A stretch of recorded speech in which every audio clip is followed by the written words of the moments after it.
क्या आप मानते हैं कि आपकी किस्मत लिखी जा चुकी है, या आप अपनी कहानी खुद लिखते हैं? सुनिए किस्मत का खेल, एक ऐसी दास्तान जो बताएगी कि आपकी असली ताकत आपके हाथों में नहीं बल्कि आपके इरादों में है।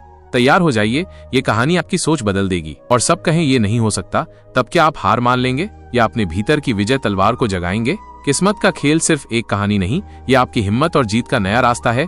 जरूर देखिए। एक छोटे से गांव में जहां जिंदगी की रफ्तार धीमे धीमे चलती थी और चारों ओर शांति थी, वहां एक नौजवान रहता था जिसका नाम अर्जुन था। अर्जुन के हाथों की लकीरें कुछ ऐसी थीं जिन्हें गांव के बड़े बुजुर्ग बदकिस्मती की निशानी कहा करते थे। जब भी अर्जुन कोई नया काम शुरू करता, चाहे वो खेती हो या मछली पकड़ना, हमेशा कोई न कोई मुश्किल आ ही जाती थी। एक दिन गांव में एक बूढ़ी ज्ञानी महिला आई। लोग उन्हें भविष्यवाणी कहते थे क्योंकि उनकी कही बातें अक्सर सच हो जाया करती थीं। अर्जुन भी उनके पास गया, दिल में एक आखिरी उम्मीद लिए। माँ, अर्जुन ने अदब से कहा, मेरी किस्मत में क्या लिखा है? क्या मैं कभी सफल हो पाऊंगा? भविष्यवाणी ने अर्जुन के हाथ देखे और उनकी आंखों में एक अजीब सी चमक आ गई। उन्होंने कहा, बेटा, तुम्हारी किस्मत में एक बड़ा इम्तिहान लिखा है, एक ऐसा इम्तिहान जो तुम्हें दुनिया से अलग बना देगा। लेकिन याद रखना, किस्मत खुद नहीं आती, उसे बनाना पड़ता है। अर्जुन इस बात का मतलब नहीं समझ पाया। वो दिन रात यही सोचता रहता कि वो इम्तिहान क्या है। कुछ महीनों बाद गांव में भयानक सूखा पड़ा। खेती बाड़ी सब बर्बाद हो गई। लोग भूख से मरने लगे। अर्जुन ने अपनी पूरी जमा पूंजी लगाकर एक कुआं खोदने का फैसला किया। गांव वालों ने उसका मजाक उड़ाया, पहले ही तेरी किस्मत खराब है, अब और क्या खराब करेगा। लेकिन अर्जुन ने किसी की नहीं सुनी। दिन रात एक कर दिया।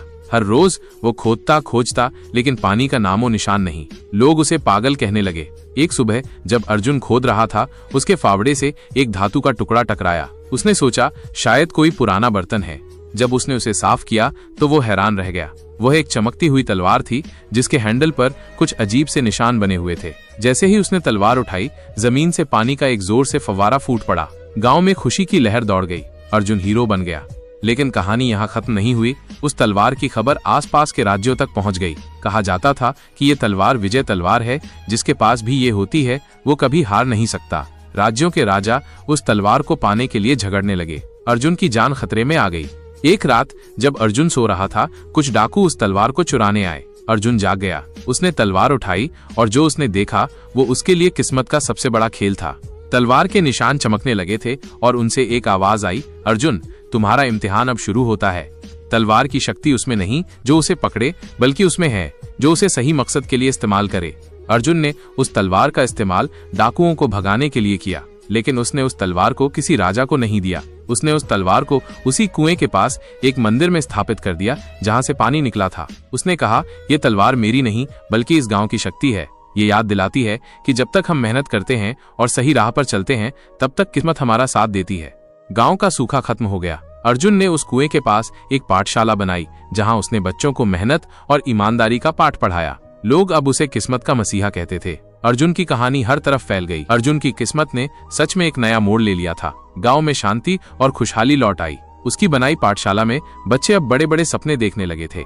लेकिन अर्जुन के दिल में अभी भी एक अधूरा सा एहसास था। वो जानता था कि भविष्यवाणी ने उसे एक बड़े इम्तिहान के बारे में बताया था और तलवार का मिलना शायद उसकी शुरुआत थी। पर असली इम्तिहान क्या था, ये अभी भी रहस्य था।